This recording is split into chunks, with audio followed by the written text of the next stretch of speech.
क्या खाने की थाली में लगी थोड़ी सी मिट्टी किसी का जान ले सकता है? क्या इतनी सी बात किसी की घर की खुशियां छीन सकती है? सुनने में थोड़ा अविश्वसनीय लगेगा, लेकिन यह घटना सत्य है। महज 1 साल पहले एक लड़की ने अपने माता पिता का घर छोड़कर नया घर बसाया, नई जिंदगी शुरू की।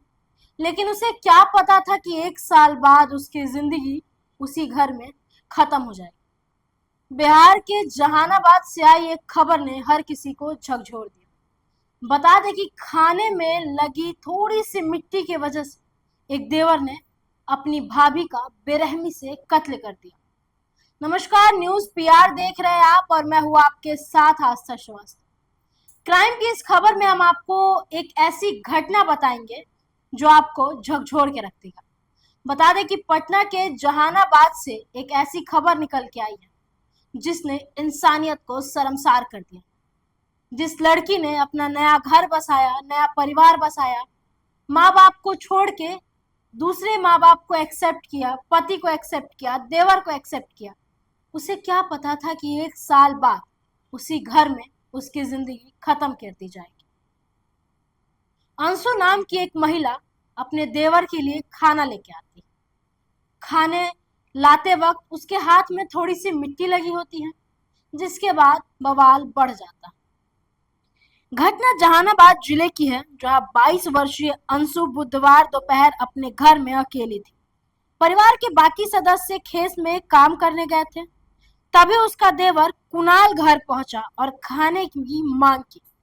अंशु रोज की तरह रसोई में गई और उसके लिए खाना परोस कर ले। लेकिन जैसे ही कुणाल की नजर अंशु की उंगली में लगी थोड़ी सी मिट्टी पर पड़ती है, वह गुस्से से आग बबूला हो गया और दोनों के बीच कहासुनी हुई। अंशु रोज की तरह कुणाल के लिए खाना लाती है, लेकिन सोचिए उंगली में लगी थोड़ी सी मिट्टी की वजह से दोनों के बीच झड़प हो गई। झड़प हिंसक रूप में बदल गई। बताया जा रहा है कि विवाद कुछ ही मिनटों में बड़ा हो गया। आरोप है कि कुणाल ने पहले अंशु को धक्का दिया और फिर घर में रखे धारदार हथियार से उस पर ताबड़तोड़ हमला कर दिया। हमले में अंशु की मौके पर मौत हो गई। जिस घर में कुछ देर पहले सामान्य माहौल था, वह अचानक चीख पुकार और खून से सना भयंकर मंजर देखने को मिला। एक हाथ में सर लिए जमीन पर धड़ गिरा हुआ, घर के दीवालों पर खून के छींटे पड़े हुए। सोचिए वो मंजर कितना दर्दनाक था जब उसके ऊपर धारदार हथियार से वार किया जा रहा था और चीख चिल्ला रही थी।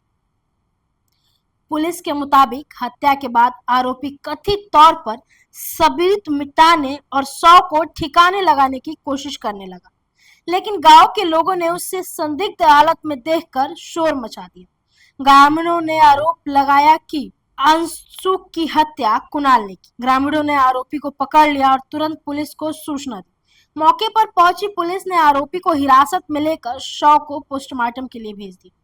माल 1 साल पहले अंशु की शादी हुई थी। मायके वालों ने बड़े अरमानों से विदा किया था, लेकिन अब उसी बेटी की मौत की खबर से पूरे परिवार शोक में है। पुलिस का कहना है कि मामले की हर पहलू से जांच की जा रही है। यह पता लगाया जा रहा है कि हत्या केवल खाने को लेकर हुई विवाद का नतीजा था या इससे पीछे कोई पुरानी रंजिश या अन्य कारण भी है। फिलहाल आरोपी पुलिस के गिरफ्त में है और उससे लगातार पूछताछ की जा रही है। यह मामूली विवाद में शुरू से ही घटना के कई सवाल खड़े हो रहे हैं। कई एंगल से इसकी जांच हो रही है। क्या सचमुच सिर्फ मिट्टी लगी उंगली की वजह से या इसके पीछे कोई बड़ी कहानी छिपी हुई है? इन सवालों का जवाब अब पुलिस के जांच के बाद ही सामने आएगा, लेकिन फिलहाल पुलिस हर पहलू से इस केस का जांच कर रहा है। बता दें कि यह मंजर जब गांव वालों ने देखा तो दहशत का माहौल बन गया। छोटे बच्चे, बड़े, बुजुर्ग, वयस्क, हर कोई दंग रह गया। किसी व्यक्ति को बोला जाता है कि जानवर को भी कोई पालता है तो बहुत लगाव हो जाता था। कुणाल की भाभी थी अंशु। उसने बेरहमी से उसका सर और धड़ अलग कर दी। पुलिस इस मामले की जांच कर रही है। फिलहाल के लिए बस इतना ही, और भी ऐसी तमाम खबरों को देखने के लिए जुड़े रहे हमारे साथ। धन्यवाद।